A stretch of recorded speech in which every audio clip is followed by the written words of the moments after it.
Yes people, what is good? I am BA, back once again with another reaction in the Deadwood series. This is episode 3 of season 3 and it is called True Colours. Last episode, we finally got to see E.B. Farnham and Saul Starr deliver their speeches to become mayor.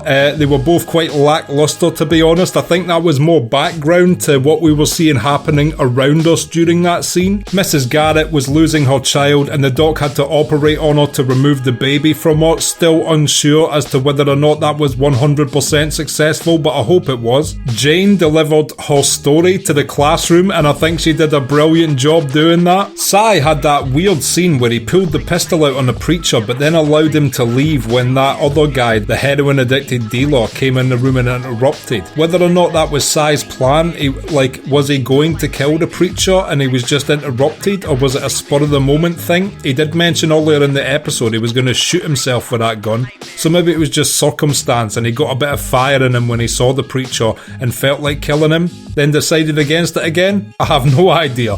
Who knows where Cy's mind is at right now?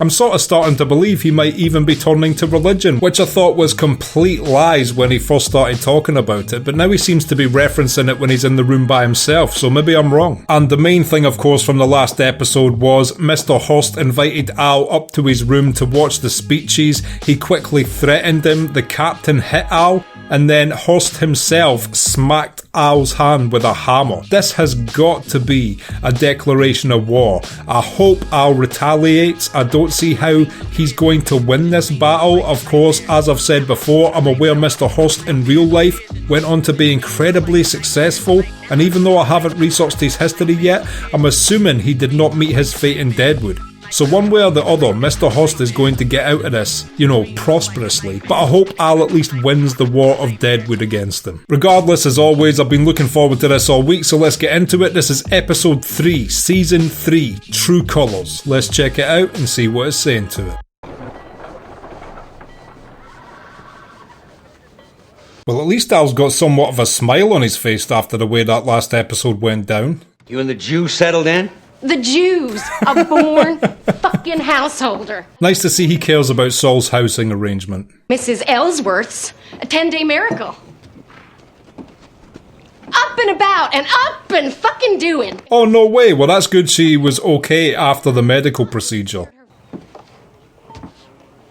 I wonder why Al's way of dealing with this Hearst situation is to stay locked up in his room. That seems very uncharacteristic of him. I can't imagine that cocksucker got to you. Me neither. It doesn't seem like how Al rolls. He's not usually traumatised by anything, he just sort of thinks of a plan and deals with it, unless being reclusive is part of his plan. Lost his mind in San Francisco. Yes, Wu is looking sharp. I am barely speaking to you. Who the fuck is that? I second that question, Trixie. I will install us momentarily. Countess? I stay. Is that Brian Cox, the actor? The original Hannibal Lecter? He also was in Trick or Treat a few years ago, one of my favourite anthology horrors. Let him fucking continue and do likewise for me. That's more fucking like it. She's happy to see him back to his scheming ways. It means he's in good health. As I was feeling well, I thought you'd agree the exercise might be beneficial. I hope she's not faking it. That's quite a miraculous recovery, but maybe that's just a testament to how good his surgical procedure was. Would any meeting between us be complete, Doctor, until I'd had your counsel against something? She seems in incredibly good spirits as well. Why is she so happy after losing a child? I disposed of the medicine you gave me, Dr. Cochran. That's good that she got rid of the medicine. Didn't want to see her get addicted again. Then thank you, Doctor. And good morning. Seriously, I can't remember the last time I've seen her this happy. What has got her so ecstatic? Didn't even the birds seem to sing different? More like they meant it. More like they meant it. Yeah, these fucking Deadwood birds start singing with heart. Maybe the richest find I've seen. Guess we can live without them birds then. Fair point. If it's got the most gold you have ever seen, who gives a fuck how the birds are singing? San Francisco! You look like a fucking idiot. I disagree, I think he's looking quite sharp. I did like his traditional Chinese garbs as well though. 10-day. Clever cocksucker, you come back with more fucking English. Nice, we learnt a few more words while he was in San Francisco. So we can gauge his attitude toward me. Woo. Hearst. Swedgen. Wu understands this shit now. I don't know what Al wants another meeting with Hearst about after how the last one went. Chung Kuo Hang Dai. Hang Dai. Hang Dai Chung Kuo. I like that Al remembered Hang Dai. He's starting to learn a bit of Chinese. It's good to see Wu back. Seek an equitable and mutually beneficial resolution with Mr. Hearst. Then spare him that paper. Wow, she wants to sell the gold claim. I would not have expected that. Being the question of my mind, Well, what in the hell else would it be? I hope he has her best interests at heart, giving her this advice. He also seemed quite annoyed that Sophia was named, benefactor of her claim if she passed, and that Seth was going to be her steward. He seems annoyed to be left out of this in general. But I suppose it doesn't matter to him. He's her husband. He's entitled to half her shit. Did it still work like that back then? He's got half a gold mine. Ever wonder if you expressed yourself more directly, Merrick, you might fucking weigh less? I don't know how one exactly works with the other, but it might be true. Publisher of the Deadwood Pioneer. Ah, accountant for the halo I see above you. If only the newspapers had a reputation like that.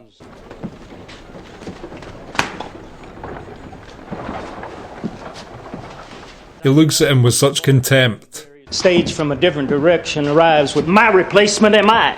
What did we do wrong? Hearst is replacing them, no way. An eagerness to please. Shoes, come on. Shoot.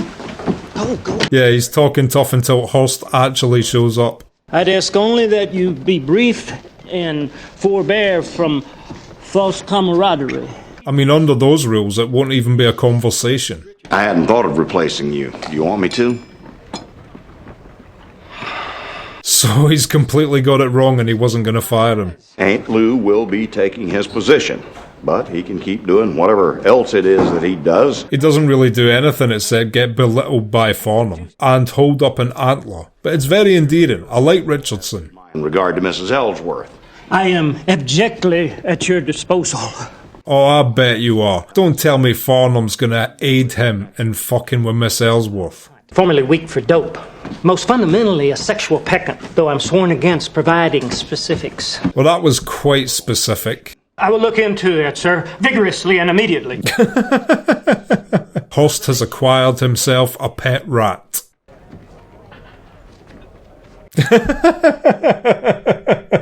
The actor who plays Richardson does it incredibly. That could easily have been such a forgettable character, and he's so memorable. My lair joins the gym. Wonderful. I can be bearded there most hours. Fine. Wonder if there was a double meaning to that. It's the learning fucking nothing, Al, that keeps me young. Did his accent just change there? No way. I swear he went from Irish when we first met him to English and then to American there. Or was I just hearing things? your Aunt Lou prospects, too. My aunt's my nigger cook.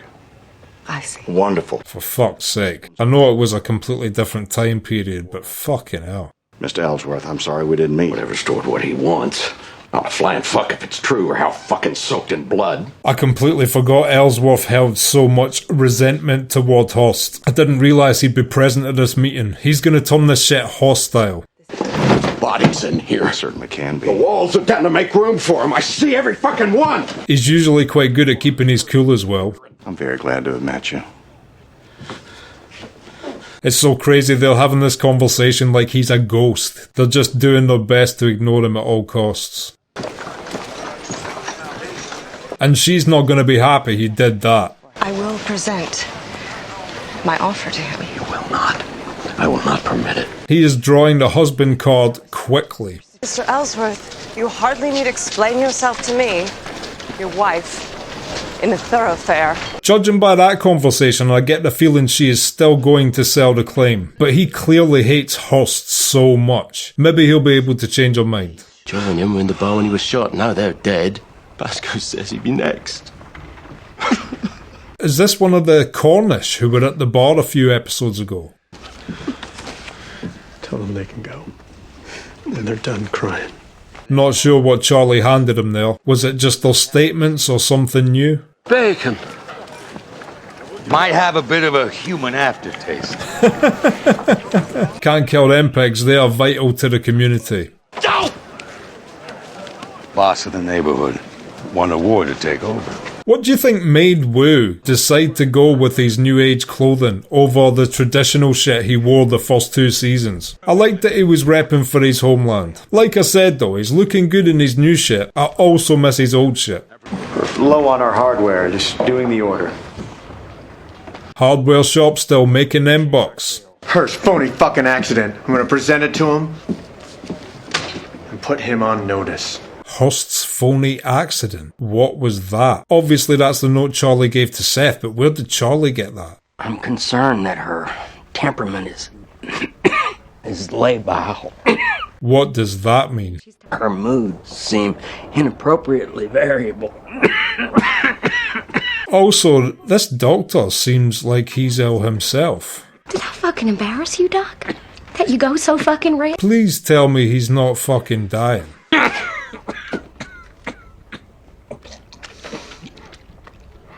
Oh my god, what the fuck? If the doc dies, this whole town is screwed. And who does this fucking belong to? Well, I guess this belongs to fucking everybody. Nice. Little bit of public park space. Fucking sheriff. Insane fucking person.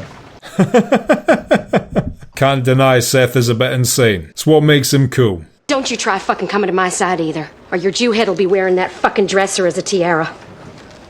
Alright. Trixie is not in a good mood today. You can smoke. I'd prefer you did it outside. To be fair, back in those days, everything was made of wood. Any sort of lit match in that place is a potential death sentence. Now, it's not the first impression I'd make. He's playing an interesting character. I don't know what his intentions are yet. I put you on notice, Mr. Hearst. I identify a pattern in these events. That's so cool Seth's actually going against Hearst with this. Killed by 2 of your guards. I defy you to prove that event, about which the 2 of us have spoken, was murder. What I like about this is Hearst is now kind of fighting a war on 2 fronts. He's trying to deal with Al, and now Seth's coming after him. Shall I have them make complaint? Not moving an inch. And he kind of got the better of that verbal exchange. Mainline coil, artificial line coil, new armature lever, separate batteries, supplementaries. Not only is he the telegraph operator, he's the telegraph master. Keep speaking on in your low voice while Blazanov at the same time speaks highly. Oh, what a way to break through the language barrier. Well, I won't keep you from your work. I would have probably responded in the exact same way if he'd have just gave me that speech. Seeing you on your balcony the other night, Mr. Tolliver, taking in the life of the camp, I thought maybe it's time we had a talk. So we've got a tag team match forming. Now it's going to be Hearst and Cy versus Al and Seth. Shall I state my business? Please, state your business. Oh, this is not good though. These 2 are going to be able to do some damage. As your demand, or you would circulate the letter's contents. Exactly what I regret and now find reprehensible. Oh shit. Hearst is bringing up the fact Cy tried to blackmail him. Shall I show you the letter from Mr. Walcott that I have in my possession? That's not necessary from my point of view. I'd like to hear this letter. You have no letter from Walcott, Mr. Tolliver. Yeah, where's your letter, bitch? I have no letter from Mr. Walcott. Never did. I never did have one. You're a lying, blackmailing sack of shit.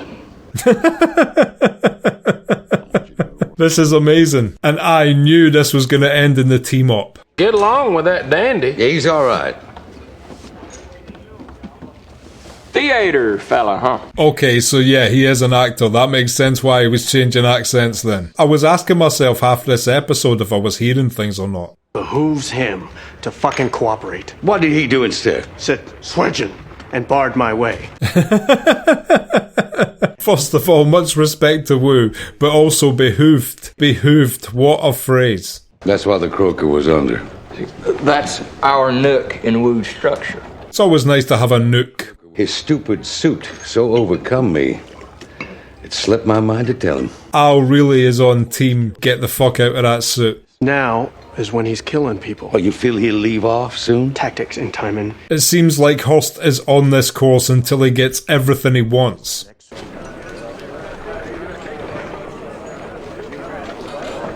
She gave him quite a welcoming look there. I'm watering these kids' vegetables.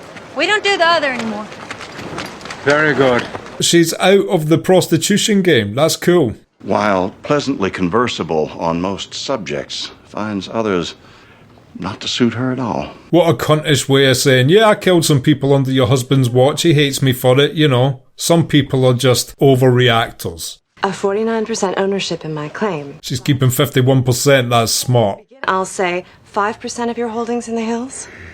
You would have an easement through my holdings. Nice. She is bringing a whole contract to this meeting. I'm afraid I lack the qualities that minority participations require. I didn't think Hearst would like these terms. What in my ideas do you find emasculating? I can offer no inside explanation. He was actually offended at her offer. I thought it was fair. Will you hear my counter proposal? I think not. Do hear it, Mrs. Ellsworth. I'd like to hear this. Shall I scream?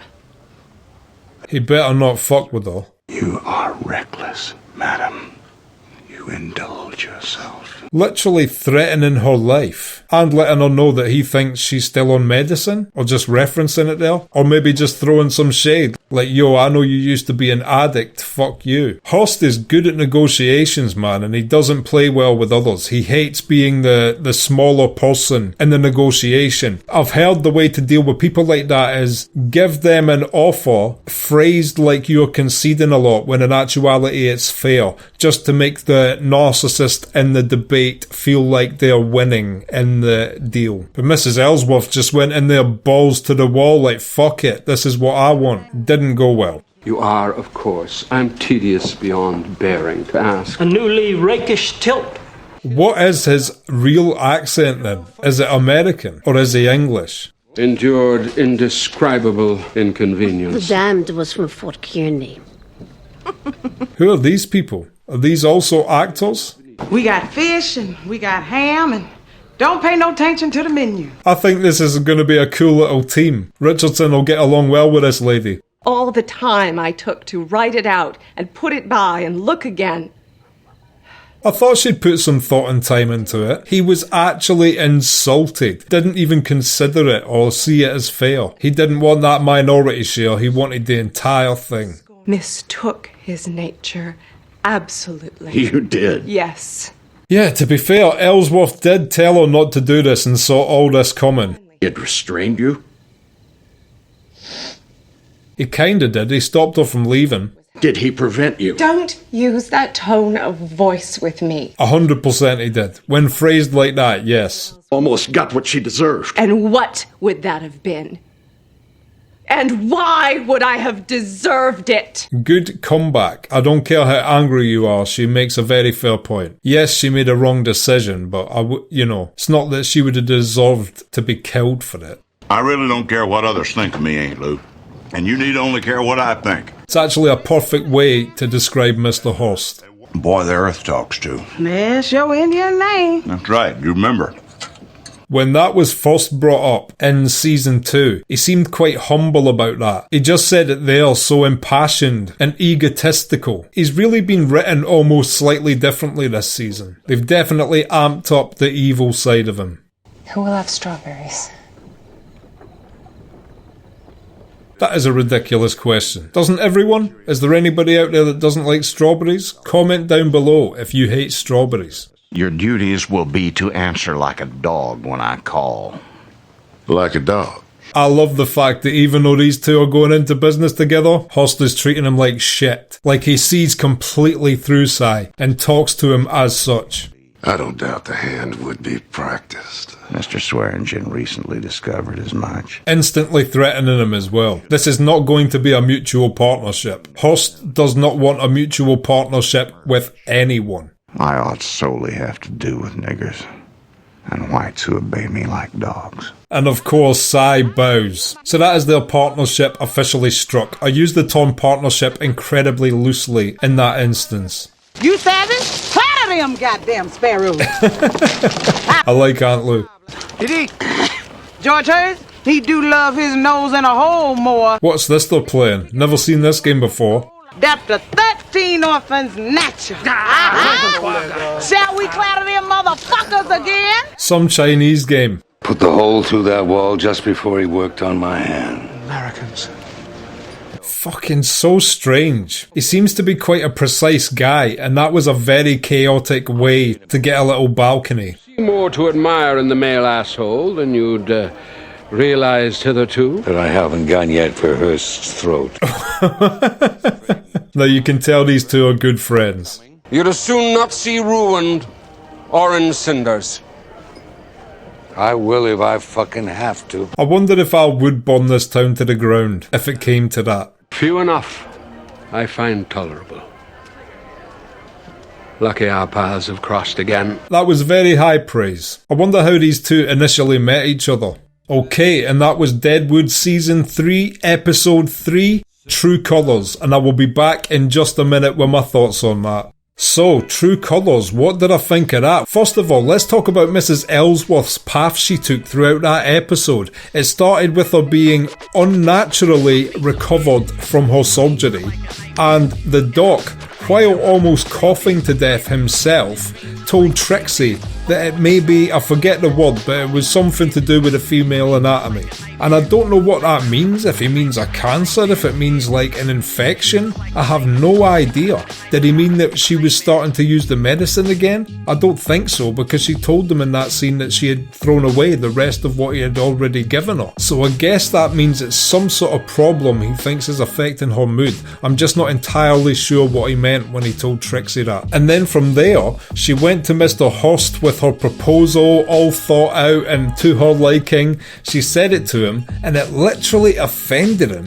He talked so down to her straight away after her proposal, and then he sort of blocked her from leaving the room, threw all sorts of underhanded threats at her, like literally said, "You mistake my nature." That's such a threatening statement in and of itself, and then the fact that he was blocking her exit from the room. I can't believe I read this guy so wrong at the end of Season 2. Was that me being stupid at the end of Season 2, or has his character literally either been written slightly differently or just taken a turn and removed the mask this season? Because it seems like a completely different guy than the one we were introduced to at the end of Season 2. Not saying it's not great, he's an excellent new antagonist, and teamed up with Cy now makes him even more dangerous. But yeah, that being said, I wouldn't say it's jarring, I would just say it's an interesting character shift from what I was expecting of him. And yeah, I say partnership with Cy. It's weird because I almost liked it in a way, because he's one of the few characters I've seen just talk straight through Cy's layer of bullshit directly at who he really is, and Cy had to shut up and listen and take it. And he's probably the only character I've seen throughout this entire show just say shit like that to Cy. And it's so good to see Cy just get insta-checked on his bullshit, called out for who he really is, and forcing him to remove his mask. And that's what Hearst did while getting Cy on his side. I knew that interaction was going to end with Cy and Hearst teaming up. It just made sense after, like I'd said earlier in the episode, now with Seth trying to put those crimes onto Hearst and start a case against him, it's basically Seth attacking Hearst from one side, and Alan Hearst obviously have their issues in another side. So Hearst was like fighting a war on two fronts. So as soon as I saw him talking to Cy, I just knew it would end with them two teaming up. But I was expecting it to be way more 50-50, and it was not. Hearst just put Cy in his place instantly and was like, "Look, you work for me now." He literally said a guy that responded like a dog, and still Cy lowered himself and was like, "I am your dog." It's an applaudable level of shithousery. And of course, yeah, it starts a little 2-on-2 situation. So I don't know who's going to come out on top, but there's going to be some side characters on either side. You know, Charlie Utter will be on this team, Seth and Al, along with Dan. Hearst and Cy have all their cronies, the guys that Cy has at his place, and all the guys that Hearst can hire. Oh, this could end up in a full-on gang war. I'm not saying it's going to go that way, but that would be quite epic if it did. And I would also say that this episode just had a really witty script. I noticed there was a lot of good comedy layered throughout this episode. Even though there was some serious and major plot twists and progression going on, it still peppered the episode with really funny shit. The one downside of this episode, of course, you know me. Where the fuck was Calamity Jane at? Not even one single scene with Calamity Jane, Deadwood writers. Why are you treating me like this? But yeah, another great episode, and I cannot wait to see what happens next time as always. If you've liked this video, click like, subscribe to the channel to see more videos like this, ring the bell to be notified as to when they drop. If there's anything you want to talk about, comment down below, and share this around to anyone you think might appreciate it or want to watch these reactions along with us. My Patreon link is down in the description. If you become a patron, you get access to my blogs, you get access to these reactions I put on YouTube a month and a half in advance, and you also get access to full-length versions of everything I react to. So consider becoming a patron, it helps me and my channel out so much, and until next time, I have been BA, peace.